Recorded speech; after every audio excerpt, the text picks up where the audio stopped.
आ जाइए जी, जल्दी से रेडी हो जाइए। हम पढ़ रहे थे 12th क्लास अकाउंटेंसी का चैप्टर नंबर 1 पार्टनरशिप फंडामेंटल्स। चलिए जी, मैं इवनिंग में पढ़ा रहा हूं इसलिए मैं गुड इवनिंग कहूंगा। आप कब पढ़ रहे हैं उसके अकॉर्डिंगली एडजस्ट कर लेना। मैंने आपसे कहा था कि स्टार्टिंग में 2 क्लासेस तक हम थ्योरेटिकल बातें करेंगे पार्टनरशिप फंडामेंटल्स के बारे में, जिनके बारे में एग्जाम में आपसे क्वेश्चन भी पूछा जाता है, शॉर्ट नोट्स की फॉर्म में, डिस्क्रिप्शन की फॉर्म में, एमसीक्यू की फॉर्म में। तो जिनका टारगेट होता है कि सर मुझे फुल मार्क्स चाहिए 100 आउट ऑफ 100, तो उन्हें थ्योरी पर भी फोकस करना होता है। तो आज मैं आपके साथ कोशिश करूंगा कि जो फंडामेंटल चैप्टर्स के प्योर थ्योरेटिकल टॉपिक्स हैं उन्हें आज हम कंप्लीट कर लें, सो दैट नेक्स्ट क्लास से हम धीरे धीरे प्रैक्टिकल कंसेप्ट्स की तरफ बढ़ पाए। ये हमारा आज का ऑब्जेक्टिव है। तैयार है ना? मैंने आपको बताया था कल, क्या बताया था मैं तो भूल गया। कोई बच्चा काश मुझे याद करा दे। सर आप बूढ़े हो गए हैं, आपकी मेमोरी कमजोर हो गई है। एक तो आपने हमें बताई थी definition of partnership. Very very good, ठीक है। तो पार्टनरशिप की डेफिनेशन सेक्शन 4 ऑफ जो आपका इंडियन पार्टनरशिप एक्ट है उसके अकॉर्डिंगली आपने पढ़ी थी, मैं रिपीट नहीं करूंगा। आपको याद होनी चाहिए। 2 मिनट वीडियो पॉज कीजिए और अपने रजिस्टर में वो 2 से 3 लाइन की डेफिनेशन है वो मुझे लिख करके दिखाइए कि आपको याद हुई या नहीं याद हुई। अच्छा जी, दूसरी इंपॉर्टेंट बात मैंने आपको क्या बताई थी? दूसरी बात मैंने आपको बताई थी नेचर ऑफ पार्टनरशिप, ठीक है। तो वहां पर लॉ कह रहा था कि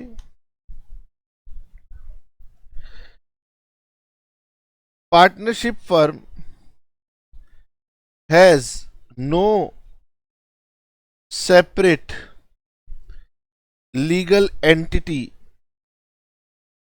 इन द आइज ऑफ लॉ। हम अकाउंटिंग के पर्पस से पार्टनर्स और पार्टनरशिप फर्म को जरूर अलग अलग मानते हैं, लेकिन लॉ की नजरों में पार्टनरशिप फर्म अलग नहीं है। याद आ रहा है ना? और इसकी वजह से अगर आपके पार्टनरशिप में लॉसेस आपके पार्टनरशिप फर्म के एसेट्स से भी ज्यादा हो गए तो आपके एसेट्स पूरे नहीं पड़ेंगे उनको मीट आउट करने के लिए। तो जानते हो, फिर पार्टनर्स की पर्सनल प्रॉपर्टीज को यूज किया जाएगा टू पे बैलेंस ऑफ फर्म डेट्स। ये मैंने आपसे एक बहुत ही इंपॉर्टेंट बात छोटी सी लैंग्वेज में लिख के बताई है। आप चाहें तो वीडियो पॉज कीजिए, हिंदी इंग्लिश जिस लैंग्वेज में कंफर्टेबल हो नोट कर लेना कि पार्टनरशिप फर्म का अलग से लॉ की नजरों में कोई अलग वजूद नहीं है। इसीलिए पार्टनरशिप फर्म की लायबिलिटीज पार्टनर की लायबिलिटीज मानी जाएंगी। अगर फर्म के एसेट्स पूरे नहीं पड़ रहे उन लायबिलिटीज को पे करने के लिए, तो कानून पार्टनर्स की प्रॉपर्टीज को अटैच करके पार्टनरशिप फर्म की लायबिलिटीज का भुगतान कर सकता है। This is the major risk with the partnership firm. खैर, इनको मैंने कल डिटेल में बताया था इसलिए दोबारा नहीं करूंगा। और फिर मैंने आपको बताया था एसेंशियल कैरेक्टरिस्टिक्स ऑफ पार्टनरशिप। मैंने आपको 5 पॉइंट्स बताए थे और मैंने आपसे जाते हुए कहा था कि इसको पढ़ लीजिएगा, बहुत इंपॉर्टेंट है। मैंने समझा दिए थे। अब आपने नहीं पढ़ा हो तो मैं छोड़ूंगा नहीं, मैं यहीं से स्टार्ट करूंगा। तो मेरी आज की क्लास अगर थोड़ी सी लेंदी हो जाए तो आपको बर्दाश्त करनी होगी। सबसे पहला होता है कि partnership is the relationship between persons, यानी ये बात बताती है कि पार्टनरशिप में कम से कम 2 या 2 से अधिक व्यक्ति होने चाहिए, क्योंकि वहां प्लूरल वर्ड का यूज था। तो there must be at least 2 persons to form a partnership. Okay. फिर दूसरी बात, ये सारी बातें हैं इनको आप समराइज नोट्स में बनाइएगा। और दूसरी इंपॉर्टेंट बात है, all such persons must be competent to contract. All such persons must be competent to contract, यानी कि लॉ कहता है कि वो लोग भी ऐसे होने चाहिए जो कॉन्ट्रैक्ट करने के लिए कॉम्पिटेंट हों। ठीक है, यानी कुछ लोग ऐसे भी हैं जो लॉ मना करता है कि भैया ये कॉम्पिटेंट नहीं है, इनको कॉन्ट्रैक्ट करने का अधिकार नहीं है। अच्छा जी, ऐसे कौन से लोग हैं बताइए।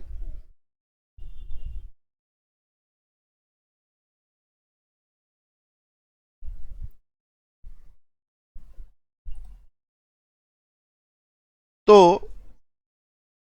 अब यहां लिखा है कि एक और कानून है, अभी जो आप लॉ पढ़ रहे हो उसका नाम है पार्टनरशिप एक्ट। तो इंडिया में तो बहुत सारे कानून हैं, अगर गलती से आप बड़े होके लॉयर बन गए तो आपको पता चलेगा अरे हमारे देश में कितने सारे कानून है ना।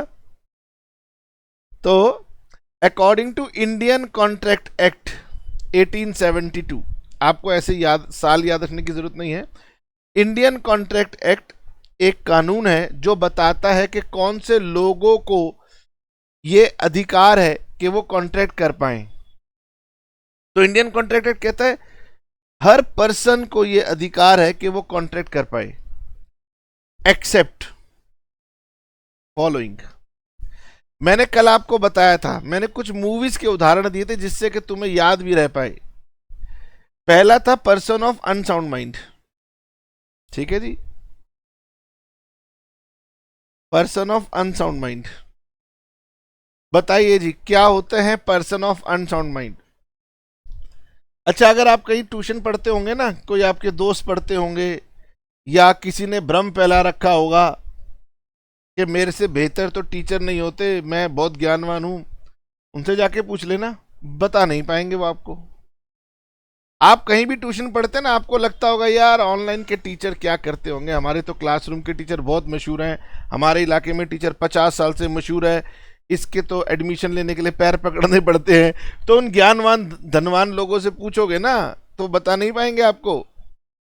क्यों सर, क्यों नहीं बता पाएंगे? अरे भाई देखो जी, हमें हमारे टीचर्स ने पढ़ाया, उन्होंने हमें सब कुछ बताया, उन्हें चिंता नहीं थी, वो कहते थे गगन अगर तू टीचर बन जाएगा हम खुश होंगे। मगर आजकल जो लोग व्यापार करते हैं ना, जो टीचर बड़े बड़ा व्यापार बनाते हैं, रूल्स रेगुलेशंस बना के डराते हैं, उनको डर रहता है। एक तो एक्सपोजर का डर रहता है, उनकी नॉलेज कम है, और दूसरा उन्हें डर रहता है यार ये सामने टीचर बन जाएगा, इसे मैं नहीं बताऊंगा। तो वो आपको कुछ बातें बताएंगे और कुछ छुपा लेंगे, ताकि पुरानी कहावतें हैं ना कि भाई गुरु गुरु होता है और चेला चेला होता है, तो हम ऐसी मानसिक प्रवृत्ति या सोच नहीं रखते। देखो, पर्सन ऑफ अनसाउंड माइंड का मतलब ये होता है कि वो person is not capable of understanding the contract, यानी कि वो जो आप एग्रीमेंट उसके साथ करने जा रहे हैं उसको समझने की क्षमता नहीं रखता। Not capable of understanding the contract and making a rational decision, यानी उसके पास इतनी समझ नहीं है कि वो अपने भले बुरे के बारे में चुनाव कर सके। अच्छा, इसका एग्जाम्पल देने के लिए मैंने आपको एक मूवी का एग्जाम्पल दिया था, मैंने कहा था कोई मिल गया में ऋतिक रोशन ने क्रिश का किरदार किया था, ठीक है। अच्छा जी, फिर दूसरा आता है persons disqualified by law. Oh my God, हर कोई बता देगा आपसे कि पढ़ लीजिए ये पर्सन कॉम्पिटेंट नहीं है। 3 लोग बोलो कौन कौन से? माइनर, माइनर कॉम्पिटेंट नहीं होता, ना समझ है, बच्चा है। दूसरा पर्सन ऑफ अनसाउंड माइंड, और तीसरा पर्सन डिसक्वालिफाइड फ्रॉम लॉ। ये 3 लोग इनकॉम्पिटेंट होते हैं, लेकिन जब टीचर से पूछोगे इन 3 के बारे में बताओ तो बता नहीं पाएंगे। अब आप पूछ low person disqualified by law कौन से होते हैं, तो ऑब्वियस सी बात है बता ही नहीं पाएंगे। सुनिए, एलियन एनिमी। एलियन मतलब वो नहीं जो कोई मिल गया में जादू ऊपर से आया था। एलियन का मतलब होता है जो विदेशी लोग हैं वो एलियन है, जो हमारी इंडिया के सिटीजन नहीं है, वो एलियन है। एलियन के साथ कॉन्ट्रैक्ट करने में कोई दिक्कत नहीं है, लेकिन अगर दो कंट्रीज वॉर में आ जाएं, जैसे अभी रशिया और यूक्रेन का वॉर चल रहा है, तो वो दोनों सिटीजन क्या कहलाएंगे? एलियन एनिमी, यानी उस कंट्री के लोग जिनके साथ वॉर चल रही हो, ऐसे लोगों के साथ कॉन्ट्रैक्ट नहीं किया जा सकता, वो देश के हित में नहीं होता। और दूसरा एग्जाम्पल है, आपको पता है इजराइल और वो गाजा में लड़ाई चल रही है, तो वो आप समझ सकते हैं कि जब लड़ाई चल रही है तो वो एलियन एनिमी है। अब मैं ये एग्जाम्पल नहीं दूंगा कि इंडिया पाकिस्तान में लड़ाई चल रही है। अरे भाई, इंडिया पाकिस्तान एक ही है, अलग अलग नहीं है। लड़ाई झगड़े की बातें पाकिस्तान वाले करते हैं, हमें इंडिया वाले नहीं करते। ठीक है जी, कोई बात नहीं, वो भी अब धीरे धीरे ये बातें कम करेंगे, अपने आप कम करेंगे, लड़ाई में कुछ नहीं रखा। तो एक होता है एलियन एनिमी, एक होता है आपके पास कॉन्विक्ट्स। कॉन्विक्ट समझते हो? जिसे अदालत ने दोषी करार दिया है, फाउंड गिल्टी बाय कोर्ट्स। एक मूवी आई थी संजय दत्त की लाइफ के ऊपर आधारित, नाम याद है? संजू, जिसमें रणबीर कपूर ने बहुत बढ़िया एक्टिंग की थी। तो संजय दत्त को टाडा के तहत सजा हुई थी। अनफॉर्चुनेट था, लेकिन जब सजा हो जाए किसी व्यक्ति को, तो जब तक उसकी सजा चल रही है, बीच बीच में वो पेरोल पे बाहर आ जाता है। तो ऐसा ना हो कि वो पेरोल पे बाहर आए, मौके का फायदा उठा के वो कॉन्ट्रैक्ट कर ले और आप भी कर लो, तो बाद में फंस जाओगे। उसके कॉन्ट्रैक्ट की कोई वैलिडिटी नहीं है। ठीक है, इसी तरह से अगर कोई व्यक्ति इनसॉल्वेंट हो जाए, दिवालिया हो जाए, सर अगर कोई पर्सन इनसॉल्वेंट हो जाए तो वो कॉन्ट्रैक्ट नहीं कर सकता। इसका मतलब ये नहीं कि वो कभी भी कॉन्ट्रैक्ट नहीं कर सकता।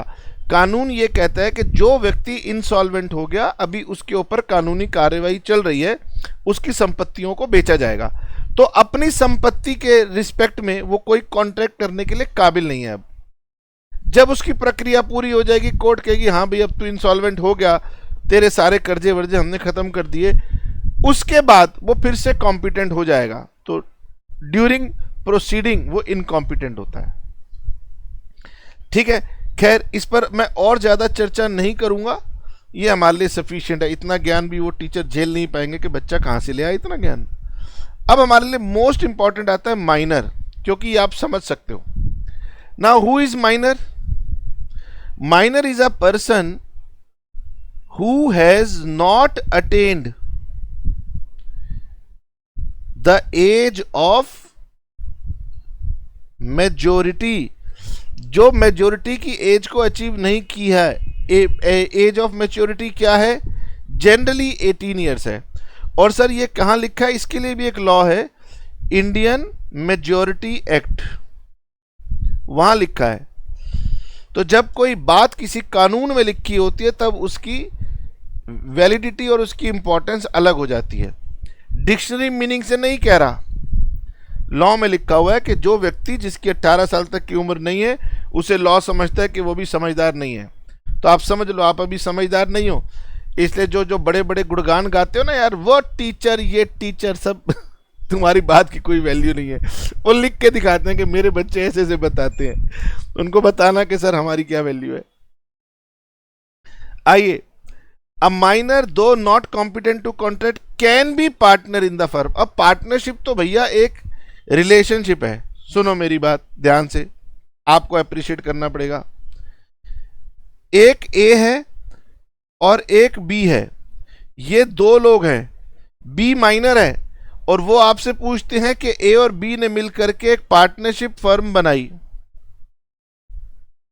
तो क्या पार्टनरशिप फर्म वैलिड है? आपको कहना है आंसर इज नो। भैया पार्टनरशिप बनाने के लिए मिनिमम दो लोग होने चाहिए और दोनों लोग कॉम्पिटेंट होने चाहिए। इस केस में बी कॉम्पिटेंट नहीं है। ए है और बी है, दोनों कॉम्पिटेंट हैं, हाँ ये पार्टनरशिप फर्म है। अब इन्होंने क्या किया? इन्होंने एक पर्सन सी जो कि माइनर था उसको अपने साथ पार्टनर बनाया। अब ये पार्टनरशिप फर्म वैलिड है क्योंकि इसके पास में 2 कॉम्पिटेंट पर्सन हैं जिसकी वजह से पार्टनरशिप बन रही है। अब इन्होंने माइनर को पार्टनर बनाया। माइनर क्या है? इनकॉम्पिटेंट। इनकॉम्पिटेंट का मतलब है कि लॉ कहती है कि तू अभी इतना समझदार नहीं है कि तू कमर्शियल कॉन्ट्रैक्ट कर ले, फंस सकता है क्योंकि तेरी एज 18 ईयर्स की हुई नहीं है। तो फिर लॉ क्या कहता है? लॉ कहता है सुनो, माइनर भले ही सक्षम नहीं है कॉन्ट्रैक्ट करने के लिए, लेकिन फिर भी वो पार्टनर बन सकता है फर्म में, लेकिन उसे केवल और केवल फर्म के प्रॉफिट्स में ही पार्टनर बनाया जाए, उसे फर्म के लॉसेस में पार्टनर नहीं बनाया जाए। अब बताओ, बिजनेस कर रहे हैं, एक माइनर से कह रहे हैं तू आजा पार्टनर बन जा। लॉ कह रही है देख मैं तुझे प्रोटेक्ट कर रही हूं, फायदे में तू पार्टनर है, नुकसान में तू पार्टनर नहीं है। तो भाई पार्टनरशिप फर्म को क्यों जरूरत पड़ गई? हो सकता है माइनर के पास कोई स्पेशल टैलेंट है, स्पोर्ट्स स्टार हो सकता है, बहुत अच्छा गायक हो सकता है, सिंगर हो सकता है, डांसर हो सकता है, फर्म को उससे फायदा हो सकता है, इसलिए वो उसे पार्टनर बना रहे हैं। तो वो केवल प्रॉफिट्स में पार्टनर होगा। नाउ अब एक दिन आएगा, उसका जन्मदिन आएगा और वो 18 साल पूरे कर जाएगा, तो लॉ कहती है अब तुझे 6 महीने देंगे ये डिसाइड करने के लिए तू इस फर्म में पार्टनर बने रहना चाहता है या छोड़ देना चाहता है। तो ये एक इंपॉर्टेंट बात है कि माइनर पार्टनर या तो एक्सेप्ट कर ले या रिफ्यूज कर ले। कब? Within 6 months on becoming major.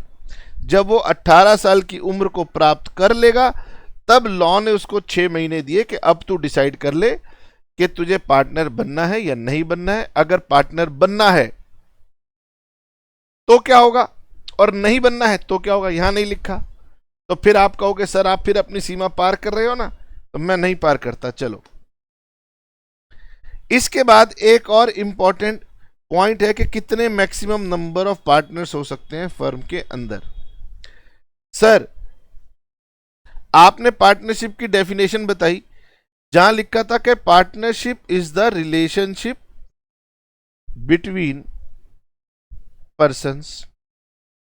तो यहां से पता लग गया कि मिनिमम 2 कॉम्पिटेंट लोग होने चाहिए तभी पार्टनरशिप बनेगी। लेकिन एक और क्वेश्चन धीरे धीरे दिमाग में आने लगा, टीचर्स ने पूछना शुरू किया कि भाई मैक्सिमम कितने होंगे। तो पार्टनरशिप एक्ट तो डिफाइन ही करना भूल गया कि मैक्सिमम कितने होंगे। परंतु हमारे देश में अदर लॉज भी तो हैं। उन अदर लॉज में एक आता है कंपनीज एक्ट। उस कंपनीज एक्ट ने कुछ लिख दिया जिसकी वजह से इनडायरेक्टली ये डिसाइड हो गया कि पार्टनरशिप फर्म में मैक्सिमम लोग कितने हो सकते हैं। ठीक है, अब मैं आपके साथ पढ़ने जा रहा हूं, ध्यान सुनना। Partnership act does not prescribe the maximum number of partners in a firm. यानी पार्टनरशिप एक्ट ने कहीं पर भी प्रेस्क्राइब नहीं किया। प्रेस्क्राइब का मतलब समझते हो? नहीं सलाह दी, सलाह नहीं दी कितने मैक्सिमम लोग होंगे, वो भूल गया। तो ये आप याद मत करना। आगे कह रहा है हाउ एवर कंपनीज एक्ट, जो कि अभी नया आया था 2013 में, इससे पहले पुराना चलता था, एम्पावर्स यानी वो अधिकार देता है, ताकत देता है। किसको? सेंट्रल गवर्नमेंट को, केंद्र की सरकार को, भारत की सरकार को वो ताकत देता है। किस बात की? टू प्रेस्क्राइब, कि वो ये बात की सलाह दे पाए। प्रेस्क्राइब का मतलब है सलाह देना, कि कितने नंबर ऑफ पार्टनर्स हो सकते हैं एक फर्म में। तो कंपनीज एक्ट 2013 में ये ताकत दी हुई है केंद्र सरकार को, सेंट्रल गवर्नमेंट को, कि प्रेस्क्राइब कर सके number of partners in a firm subject to maximum 100। वो ये नहीं कह रहे, वो कह रहे हैं कि हम केंद्र सरकार को ये ताकत देते हैं कि 100 के अंदर अंदर, 100 से ज्यादा तो वो तय कर नहीं पाएगी। तो उन्हें ताकत दी गई कि 100 तक अगर आप चाहें तो पार्टनर्स की मैक्सिमम संख्या तय कर लो। तो क्या मैं ये कह दूं कि पार्टनरशिप फर्म में मैक्सिमम नंबर ऑफ पार्टनर 100 होते हैं? Answer is no. पढ़ो क्या लिखा है। कह रहे केंद्र सरकार को यह ताकत है कि वो 100 तक पार्टनर्स रखने की सलाह दे सकती है। तो ये आंसर नहीं है, आंसर इसके बाद है। ये हमारे लिए इंपॉर्टेंट है कि सेंट्रल गवर्नमेंट हैज प्रेस्क्राइब्ड, यानी उन्होंने ये डिसाइड करके बताया कि मैक्सिमम नंबर ऑफ पार्टनर्स जो होंगे फर्म में वो 50 होंगे। तो हमारा आंसर 100 और 50 कंफ्यूजन में नहीं है। 100 तक की उनकी ताकत थी, उसमें उनको डिसाइड करना था, जिसमें उन्होंने 50 को डिसाइड किया हुआ है अभी।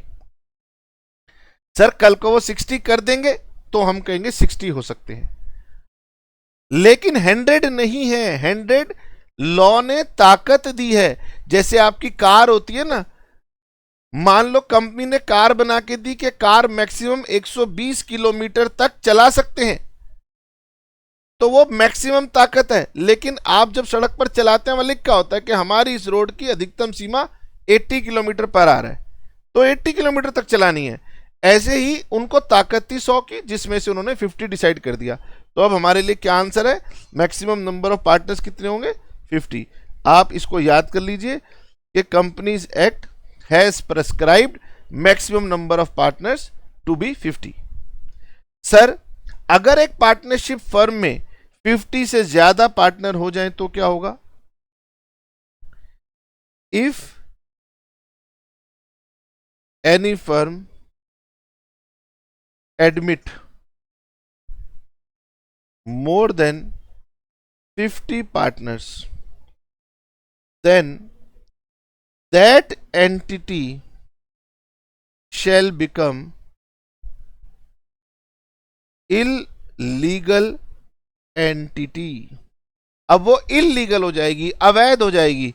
यानी कंपनीज एक्ट कहना चाहता है कि अगर 50 से अधिक पार्टनर हैं आपके पास तो हमारे पास चले आना, कंपनीज एक्ट में चले आना। लेकिन पार्टनरशिप फर्म अब आप बने नहीं रह सकते, क्योंकि पार्टनरशिप फर्म में 2 पार्टनर संभालने से ही मुश्किल होती है, और आप 50 के ऊपर जाना चाहते हो, सरकार में मनाही है। ठीक है, इलीगल एंटिटी हो जाएगी। एज अ रिजल्ट, बुक ने लिखा है as a result partnership firm can not have more than 50 partners, और मैंने आपको बता दिया उस केस में वो इलीगल एसोसिएशन हो जाएगी, गैर कानूनी संस्था बन जाएगी। ठीक है, उसके बाद पार्टनरशिप करने के लिए एग्रीमेंट होना चाहिए। ये बात आपको सिंपल सी बताई थी, ओरल और रिटर्न कुछ भी हो सकता है, लेकिन अगर वो राइटिंग में हुआ तो हम उसे पार्टनरशिप डीड बोलते हैं, एक जनरल बात है। पार्टनरशिप के लिए एक बिजनेस होना चाहिए, यहां लिखा नहीं है, लेकिन बिजनेस का मतलब लीगल बिजनेस होना चाहिए। उसमें प्रॉफिट शेयरिंग होगी, और प्रॉफिट शेयरिंग का मतलब लॉस शेयरिंग भी होगी, इसमें भी कोई खास बात नहीं है। ये एक बहुत बढ़िया बात थी। बिजनेस, यहां लिखा है बिजनेस कैन बी, ठीक है, business can be carried on by all or any of them acting for all. मैंने इसको बार बार कहा है कि इसको हम बोलते हैं म्यूचुअल एजेंसी। बहुत सारे टीचर्स को यह पता नहीं होगा कि म्यूचुअल एजेंसी क्या होता है। फिर सर आप कहते हो आपको कैसे पता है? अरे भाई आपको तो पता है कि मैं तो आपको 12th क्लास के बाद जब आप ग्रेजुएशन करते हैं, सीए करते हैं, तो मल्टीपल सब्जेक्ट पढ़ाता हूं, तो वहां से जो मुझे नॉलेज मिलती है वो मैं यहां आपको बता पाता हूं। म्यूचुअल एजेंसी का सर मतलब क्या है? अब बहुत इंपॉर्टेंट बात मैं आपको बताने जा रहा हूं। म्यूचुअल एजेंसी का मतलब क्या है? सपोज ए, बी, सी और डी 4 पार्टनर हैं, तो मान लो बी ये बिजनेस को रन करता है। पार्टनरशिप एक्ट कहता है कि बिजनेस चाहे तो चारों पार्टनर रन करे, कोई दिक्कत नहीं, या कोई एक पार्टनर या एक से अधिक पार्टनर बाकी पार्टनर्स के बिहाफ पर बिजनेस को चला सकता है।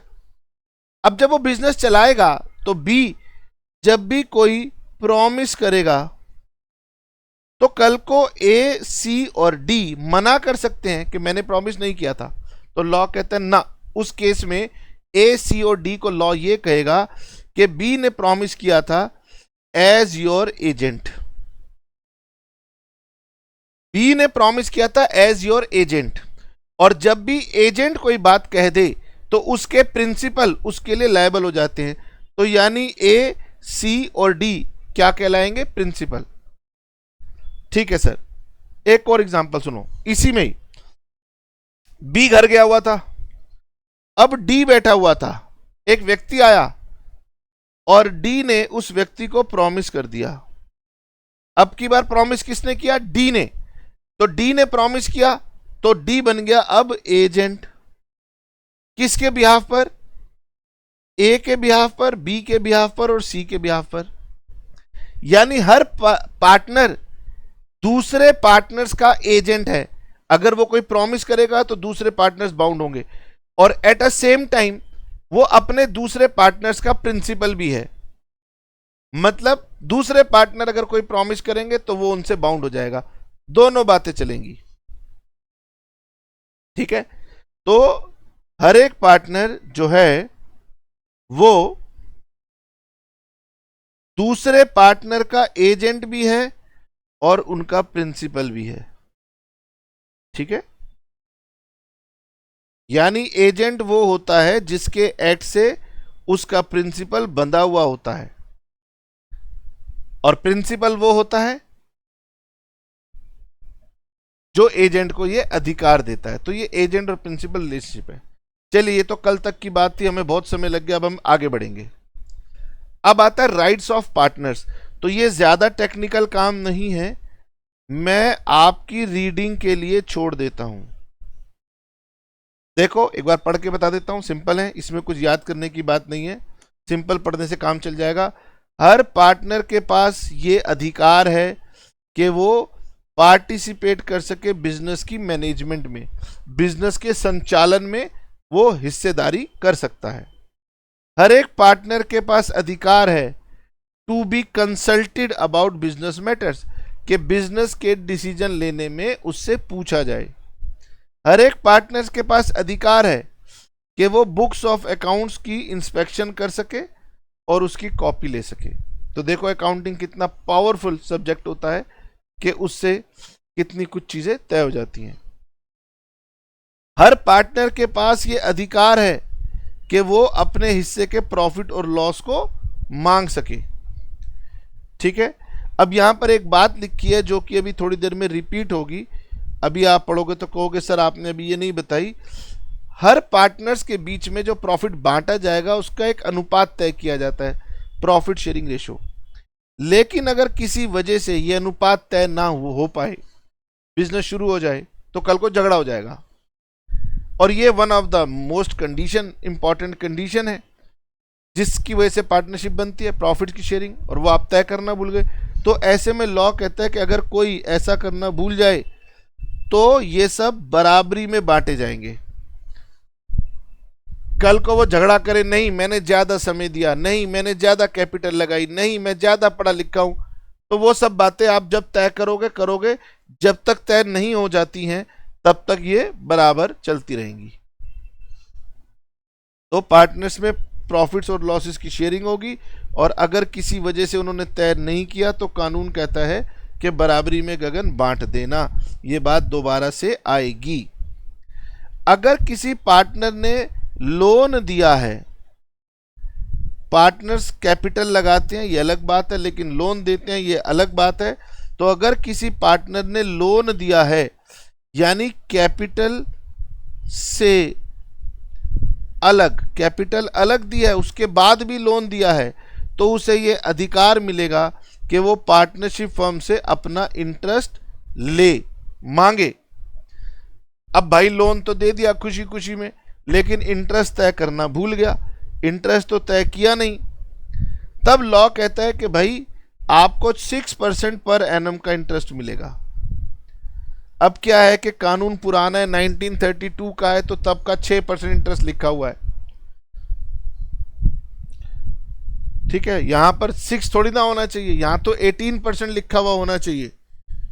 लेकिन मेरे कहने से क्या होगा, लॉ लिखा हुआ है, किसी को ध्यान ही नहीं है, सबने छोड़ दिया कि मोदी सरकार अपने आप देखेगी कौन कौन से लॉ बदलने हैं। आज से पहले जो सरकारें हैं उनको ध्यान ही नहीं है कि भैया पार्टनरशिप एक्ट में जाके बदलाव भी करने हैं। खैर कोई बात नहीं, पहले वाली गवर्नमेंट ने पहले कुछ इंपॉर्टेंट लॉज थे उन पर काम किया, इस पर भी किसी ना किसी का ध्यान कभी ना कभी आ ही जाएगा। फिर कहते हैं हर एक पार्टनर के पास अधिकार होगा कि वो बिजनेस के इंटरेस्ट मतलब हितों को देखते हुए फैसला ले पाए। हर एक पार्टनर के पास अधिकार है कि वो ऑब्जेक्ट करे कि नहीं भाई नया पार्टनर नहीं आएगा, थाली में एक और खाने वाला बढ़ जाएगा। और हर पार्टनर के पास अधिकार है कि जब चाहे फर्म से जुदा हो पाए। तो आपसे क्या क्वेश्चन आएगा, आपसे कहेंगे भैया 2 नंबर का क्वेश्चन आ गया, explain few rights of a partners. तो इनमें से जो 4-5 आपके दिमाग में है लिख देना, बहुत कॉमन है, इस पे ज्यादा परेशानी वाली बात नहीं है। नाउ सिंपली पार्टनरशिप डीड भी इंपॉर्टेंट है, इक्वली इंपॉर्टेंट है, पर यह भी सिंपल है, इसमें भी कोई टेक्निकल बातें अभी नहीं है, जो आएंगी वो अकाउंटिंग से रिलेटेड होंगी और वो आज मैं थोड़ी ब्रीफ करूंगा, कल मैं उसके ऊपर प्रैक्टिकल के पॉइंट ऑफ व्यू से आपके साथ दोबारा बात करूंगा। इसलिए एग्जाम में आपसे आ जाए what is partnership deed, what are the contents of partnership deed, तो आपसे वो पूछ सकते हैं थ्योरी में मीनिंग बताओ और कंटेंट्स बताओ, कंटेंट्स ऑफ पार्टनरशिप डीड। तो बुक के आखिरी में जरूर थ्योरी के क्वेश्चंस भी होंगे और वहां पर ऑथर ने जरूर ये बताने की कोशिश की होगी कि इंपॉर्टेंट थ्योरी के क्वेश्चन कौन कौन से हैं।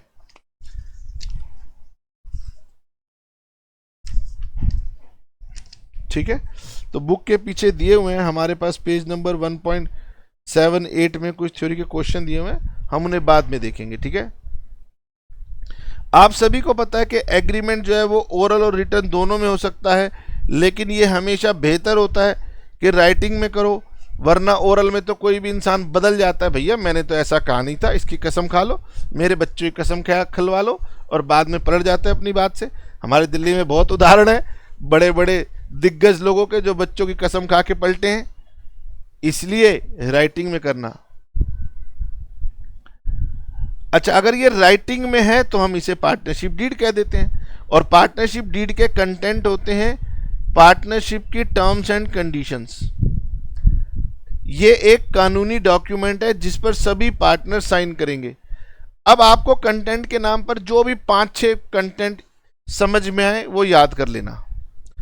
पहला है, इसमें डिस्क्रिप्शन होती है किसकी, पार्टनर्स की, उनका नाम, उनका एड्रेस, इस बारे में जानकारी होती है।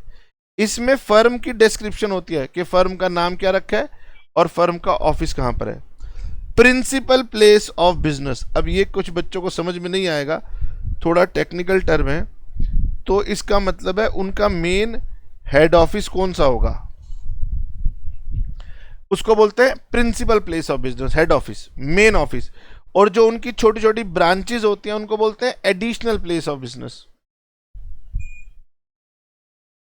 फिर उनका नेचर ऑफ बिजनेस क्या होगा, तो वो बताएंगे हमारे बिजनेस का नेचर क्या है, मतलब हम कोचिंग की सर्विस देंगे, हम कंसल्टेंसी की सर्विस देंगे, हम इवेंट मैनेजमेंट करेंगे, हम मैन्युफैक्चरिंग एक्टिविटी करेंगे, हम ट्रेडिंग करेंगे, इस तरह से वो बताएंगे। फिर वो बताएंगे कि हमारी पार्टनरशिप हम कब से शुरू कर रहे हैं। फिर वो ये भी लिखेंगे कि कौन कौन सा पार्टनर कितने कितने पैसे कैपिटल के तौर पर लगाएगा, कैपिटल के ऊपर ब्याज कितना दिया जाएगा। अभी आपने पढ़ा था कि अगर ये नहीं बना हो या ये वाला क्लॉज लिखना भूल गए हो तो हम कोई भी इंटरेस्ट नहीं देते, तो कोई इंटरेस्ट की बात नहीं होगी। इसको मैं दोबारा फिर पढ़ाऊंगा। इंटरेस्ट ऑन ड्राइंग्स, अब व्यापार चलेगा तो पैसे निकाले भी जाएंगे, उसको बोला जाता है ड्राइंग्स, तो इसके ऊपर भी इंटरेस्ट लगाया जा सकता है, पार्टनरशिप डीड में लिखा जाएगा। लेकिन अगर पार्टनरशिप डीड में आप लिखना भूल गए या पार्टनरशिप डीड नहीं बनी, दोनों में से कुछ भी बातें हों, तो कोई इंटरेस्ट नहीं लगाया जाएगा। प्रॉफिट शेयरिंग रेशो तय कर लो क्या होगी, लेकिन अगर नहीं तय करोगे तो बराबर होगी। इंटरेस्ट ऑन लोन तय कर लो, अगर किसी पार्टनर ने लोन दिया तो कितना इंटरेस्ट दिया जाएगा, लेकिन अगर नहीं तय कर पाए तो 6% पर एनम साल का दिया जाएगा। अगर रेम्यूनरेशन चाहिए तय कर लो, नहीं लिखा तो कोई रेम्यूनरेशन नहीं मिलेगी। बिजनेस करोगे, बिजनेस का बाजार में नाम बनेगा और वो जो नाम बनेगा उसे हम बोलते हैं गुडविल। तो कौन से मेथड से फर्म की गुडविल की हम वैल्यू कर पाएंगे? ठीक है। उसके बाद एसेट्स की वैल्यूएशन। पार्टनरशिप में अगर हमें बिजनेस को बंद करना पड़े, कोई पार्टनर छोड़ के जाए, तो फिर उसकी सेटलमेंट कैसे करोगे? तो अगर कोई पार्टनर रिटायर हो जाए, किसी की डेथ हो जाए या फर्म डिसॉल्व हो जाए, डिसोल्यूशन का मतलब होगा फर्म को बंद करना पड़ जाए, तो कैसे होगा?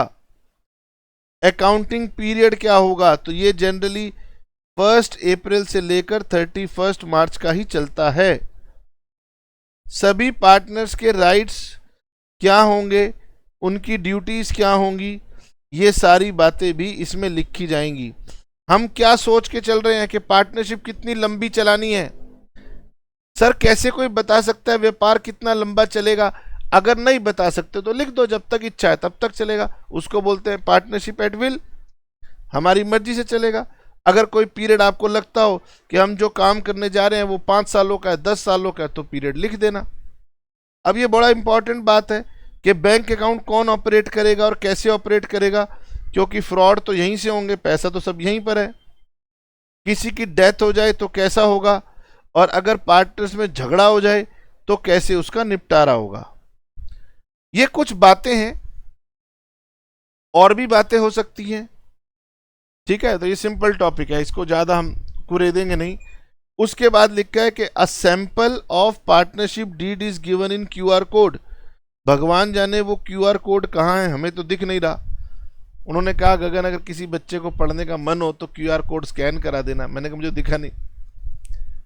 चलिए जी, तो अब तक आप समझ चुके हैं कि पार्टनरशिप डीड की क्या इंपॉर्टेंस है।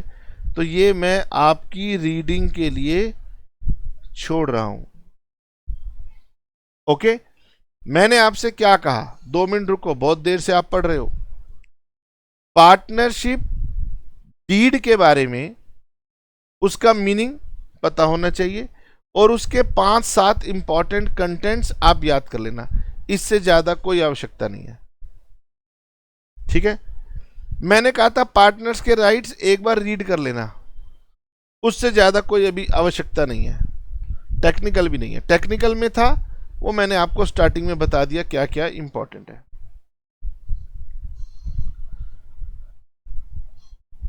आपको पढ़ते समय हो सकता है लगे कि पार्टनरशिप डीड एग्जिस्ट नहीं करती, तो ये टेक्निकल बात है, सर ने बताई नहीं, क्योंकि समय बचा रहा हूं, अगली क्लास में इसी पे बात ही होगी। फिर देखो नीचे इसकी समरी भी बना के दिया बुक ने कि भाई इस चैप्टर में ये बहुत इंपॉर्टेंट हो जाता है कि अगर पार्टनरशिप डीड आपने नहीं बनाई या पार्टनरशिप डीड में अकाउंट से संबंधित बातें नहीं लिखी तो क्या होगा। ठीक है जी, आप पढ़ चुके हो। 2 मिनट अब रिलैक्स होकर मुझे बातों का आंसर दो। पहले मैं आपसे पूछता हूं इंटरेस्ट ऑन कैपिटल के बारे में।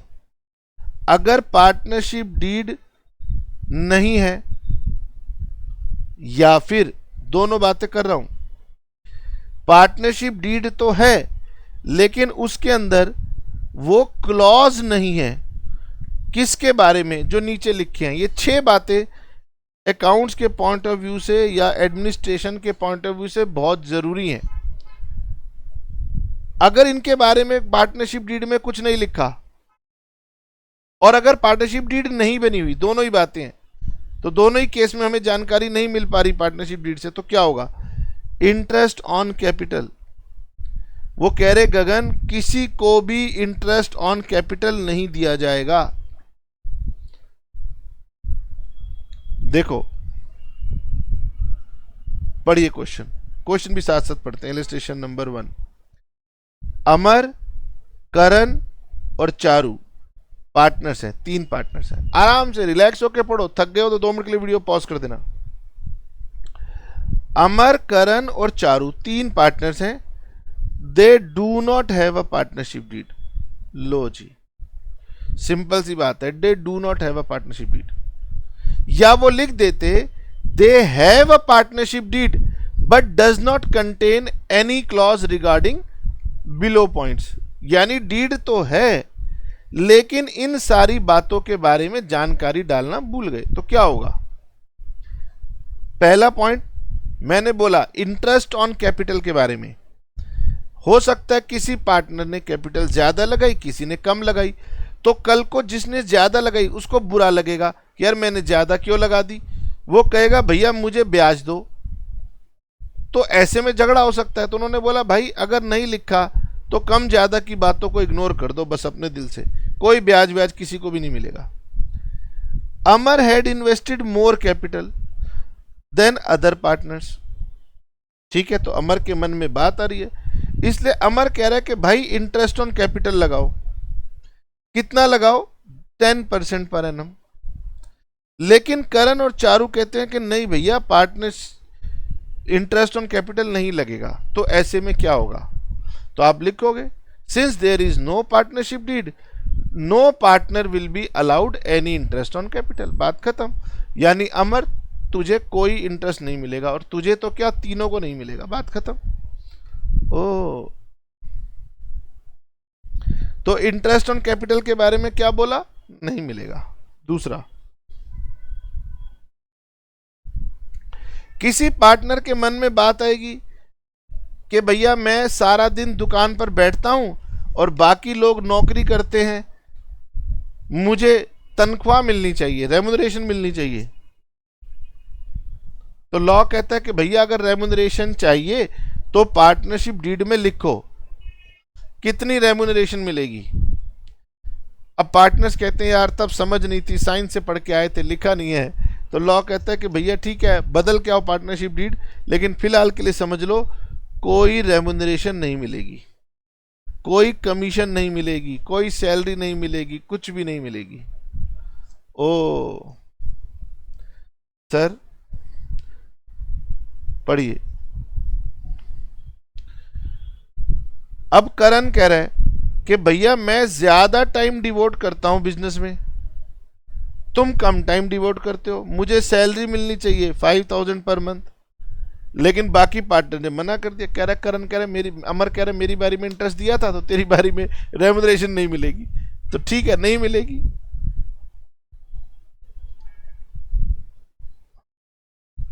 अच्छा जी सर ये बताइए क्या इंटरेस्ट ऑन ड्राइंग्स ये चार्ज किया जाएगा? तो ये भी नहीं चार्ज किया जाएगा। ओ सर ये बताइए हमने तो प्रॉफिट शेयरिंग रेशियो ही नहीं तय की, तो ये इक्वल होगी सभी के लिए बराबर।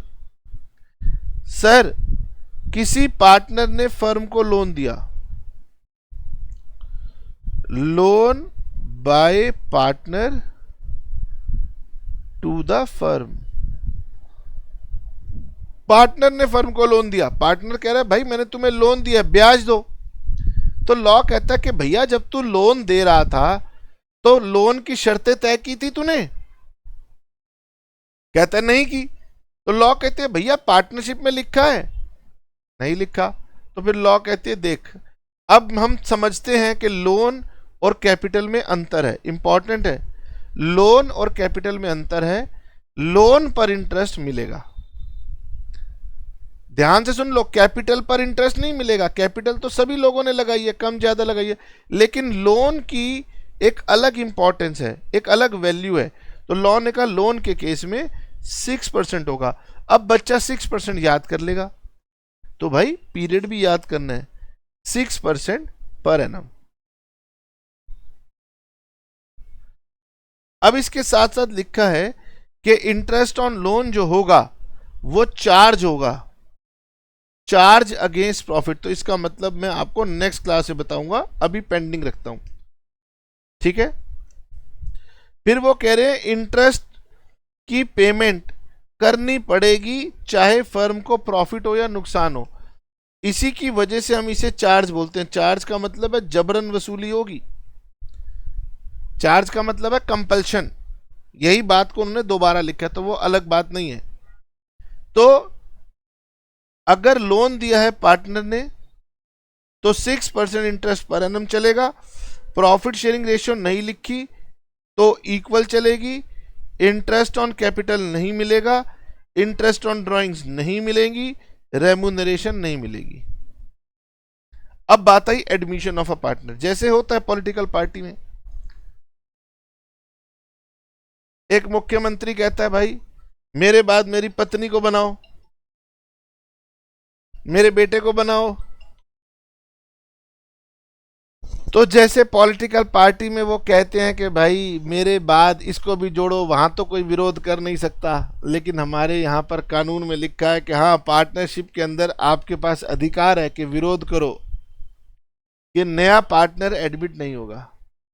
अच्छा, ये बीच बीच में मैं बातें कहता हूँ ना, ये केवल मूड चेंज करने के लिए कहता हूँ, इसको सीरियसली मत ले लेना, पता चले कोई बच्चा सीरियस ले ले। New partner can not be admitted unless all the partners agree to it. वो पूछेंगे कि भैया ए बी सी 3 पार्टनर हैं और बी अपने बेटे डी को पार्टनर बनाना चाहता है। सुनो, ए बी सी 3 पार्टनर हैं, सर लिख के दिखाओ। हमारी कंसंट्रेशन पावर आप जानते नहीं हो, बहुत जल्दी हट जाती है। ए बी सी 3 पार्टनर हैं, बी अपने सन डी को पार्टनर बनाना चाहता है, लेकिन ए ने ऑब्जेक्ट कर दिया तो नहीं बन सकता। सर सी ने भी ऑब्जेक्ट कर दिया, नहीं बन सकता। ओके, उसके बाद वो कह रहे गगन एक बार बच्चों को पढ़वा दो इंपॉर्टेंट प्रोविजंस। ठीक है, इसको रीड कर लो। ये ऐसी कोई वो नहीं है कि इसको रटना पड़े। If all the partners agree minor may be admitted for the benefits of partnership. ये बात पार्टनरशिप एक्ट में लिखी है। कानून में जो होते हैं पैराग्राफ जो होते हैं उन्हें सेक्शंस के नाम से याद रखा जाता है। तो सेक्शन नंबर 30 वो बताता है a person may be admitted as a partner either with the consent of all existing partners or in accordance with the agreement among partners। ये 31 में लिखा है।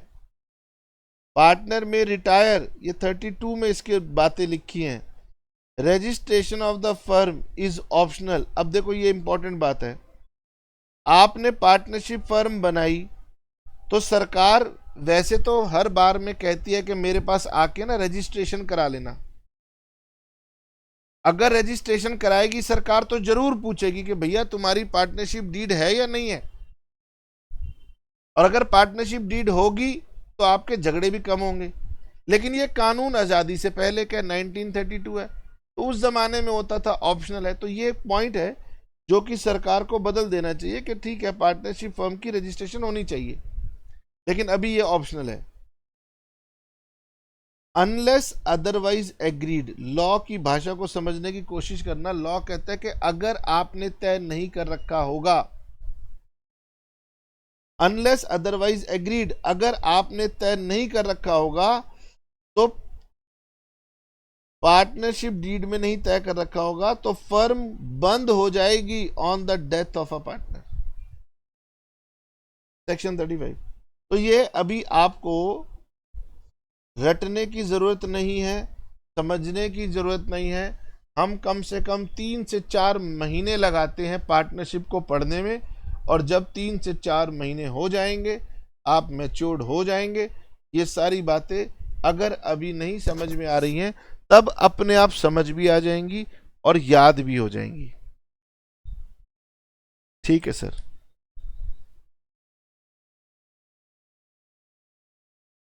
पार्टनर्स में change partnership deed to include or change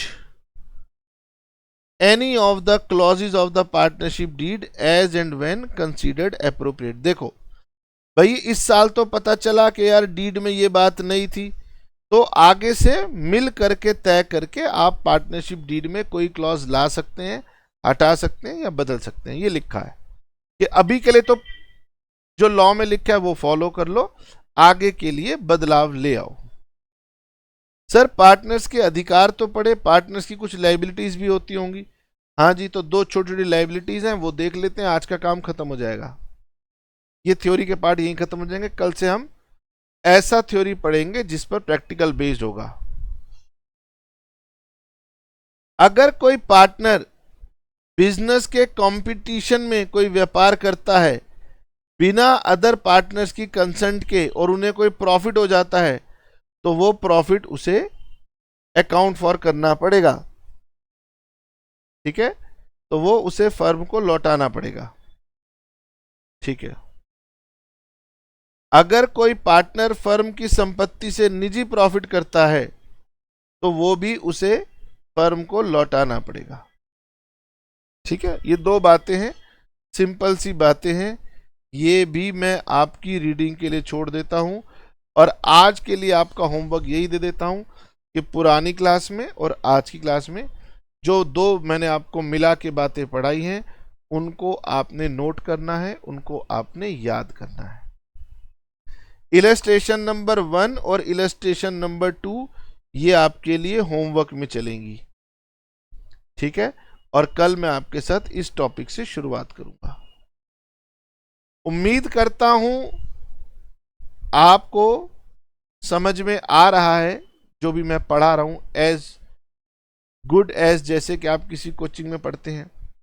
rather मैं तो ये promise कर रहा हूं कि आपको अप्रिशिएट करना चाहिए कि मैं आपको नॉलेज किसी भी फिजिकल क्लासरूम से ज्यादा दे रहा हूं। तो मैं आपसे ये उम्मीद रखूंगा कि आप मेरी वीडियोस को रिकमेंड कर रहे हैं। ये भी उम्मीद करूंगा कि आपने चैनल को सब्सक्राइब किया हुआ है और कमेंट में मुझे लिख करके बता रहे हो कि आपको मेरे से, मैं ये नहीं पूछ रहा मजा आ रहा है या नहीं आ रहा, नॉलेज मिल रही है या नहीं मिल रही।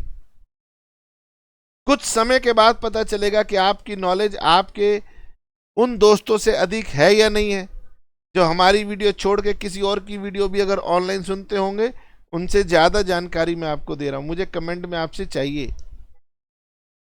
सर हम देखो शर्माते हैं, आपको पता, हमसे मजाक करवा लो और हमसे उल्टी पुल्टी भाषा बुलवा लो लेकिन अच्छे काम हम करते नहीं। अच्छे काम करोगे तो ये वीडियोस कंटिन्यूड रहेंगी, अच्छे काम नहीं करोगे तो वीडियोस बंद हो जाएंगी। किसके लिए बनाएंगे, समझे? तो अगर लार्ज स्टूडेंट्स को हमारी वीडियो का कंटेंट समझ में आ रहा है, पहुंच रहा है, तो ही वीडियोस बनाने का फायदा है, ऐसे थोड़ी ना कोई फायदा है। चलिए सर, नेक्स्ट क्लास में मिलेंगे। आज आपने बहुत हमारा समय लिया, अच्छा लगा, धन्यवाद, tata bye bye, see you.